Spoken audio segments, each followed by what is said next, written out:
Here with NSU coach Mike McConathy. Coach, the Demons hosting Nicholls to Wednesday night, 6:30 p.m. NSU has won 4 in a row. You're at 9-6 in the league. You certainly got an inside slot for a tournament berth, but now your double buys and buys are in play as well. What's it like to be at that point, at this point in the year with 5 games to go? Well, it's very encouraging to be in a position we're in, and it's also one of those things in life we spend a lot of time going back and saying, what if?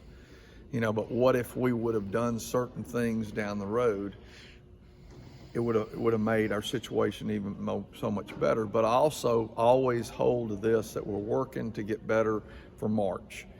And so we are making improvement each and every day that we practice and we play, and we've got to continue to do that. But it's a really great place to be in. So proud of the guys because they have responded very, very well to what we're trying to get them to do. They're competing hard. In some areas of the game, we're doing much better. In some areas of the game, we're not doing as well, and we've got to work to improve that and try to be successful with that. So we're grateful for where we're at, and we got to just continue to work hard, and we got to continue, as I always say, care for our teammates, love our teammates, and compete hard with our teammates. You won at Nicholls earlier this year. Judy Bow hit a 3-pointer at the buzzer. You survived 28 turnovers on the road, but this team hasn't made very many turnovers in the last 2 or 3 games. How key has that been in this 4-game winning streak? Well, I think it's really important because it goes back to us taking care of the basketball. Because we've got stretches to where that we've turned the ball over, and we've got stretches where we've taken care of the ball. So are we valuing the possession? Every possession is important. When you go back and you look at that stat sheet at the end of the day, and if they've got X number of shots more than you took, it's because you had too many turnovers, they got too many offensive rebounds and second chance opportunities. We're doing a better job with that. We rebound extremely well when we played Nicholls the last time. Coach Clonch has done a great job. He's got a great team. Kevin Johnson is one of my favorite players in this league. I mean, he just is an awesome player.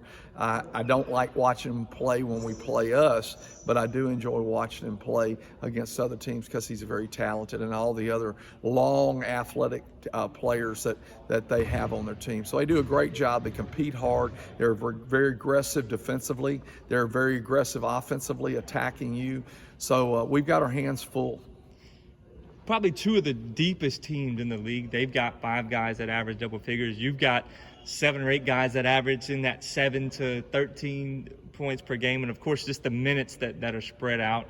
Do you see a little bit of yourself in the mirror when you look at Nicholls on film in that respect? I do in certain respects, because of the fact that they really like the way I like to play, is getting after people and doing some things. However, I'm getting to where I like the way we play right now. Because we've been doing a much better job defensively. We've been, prior to the last game, we've been doing a good job on the boards. Came up against McNeese team that just rebounded the ball extremely well, especially in the first half, did a fabulous job. But I like our team. I like what we're doing. So I do look at their team, and I see a lot of similarities between our teams. And, it'll be a great game. We've talked about your depth a lot this year, but a guy like Larry Owens giving you huge minutes against McNeese, 11 points, 2 blocks. He was active in lots of different aspects of the game. How big was it for Larry to do that and to have just another guy that contributed in that way? It's interesting you ask that question, because I think that every player's contribution is important. You said Larry Owens, he played 17 minutes. He had 11 points. Dalen Williams didn't play but 1 minute and 44 seconds. But I tell you what, when that 144, he contributed. He's a guy that keeps getting better. Matchups are so critical, and going into this game, we're looking at what's our best matchups. What pieces are we going to be using? Primarily perimeter guys, or are we going to be using primarily post with perimeter? It's going to be a tough matchup because of the way that their length is.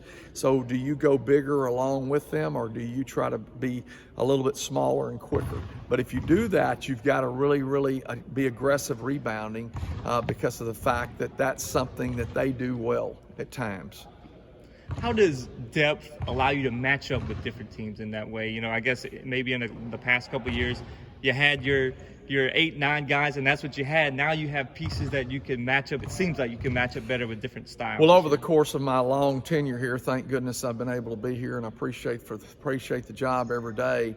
We used to play 11 and 12 guys, and the last 2 years our rotation has been kind of squeezed down, and it's so much better when you've got a large rotation, because what happens is on any given day you can have a contribution from somebody. John Norvell at Nicholls comes in and has a phenomenal game. Okay, John Norvell against ACU the other night comes in, didn't play but 6 or 7 minutes, but he comes in and he does a great job. Got his hands on a couple balls, got 3 rebounds, just did a great job. So, you know, when you've got different pieces and they come in and give you your best, and then you move on, you bring the other guys back, and then they give you your best, you have a chance to be really successful. This team has been really successful in close games in the last 4 or 5 games. Tight wins at McNeese, Abilene. It's something that this team has kind of learned how to do, it seems. What's been critical in that maturation process? Well, I just think that, you know, you learn how to win by winning, and you learn how to win by playing in tight games. You know, I mean, sometimes as a coach, if you're playing a team that you feel like that you ought to really beat, you know, you get frustrated when you don't win by X number of points. But reality is that you got to know how to manage games and manage time and score in games, and so that's really helped us a little bit to be able to do better in these late game situations. Of course, the McNeese game the other night was phenomenal. We're up by 13 points. The next thing you know, it's a 3-point game with 12.4 seconds. The great thing though is we made our free throws, then they made threes. But the problem was they were getting a 3, we were getting a 2.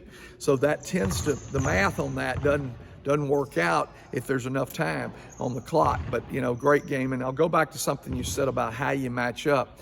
Coach Troyer said something to me right before the game, because we had played with 1 post and basically 4 guards the previous 3 or 4 games, and we came out and we went with 2 posts, or went with a bigger lineup.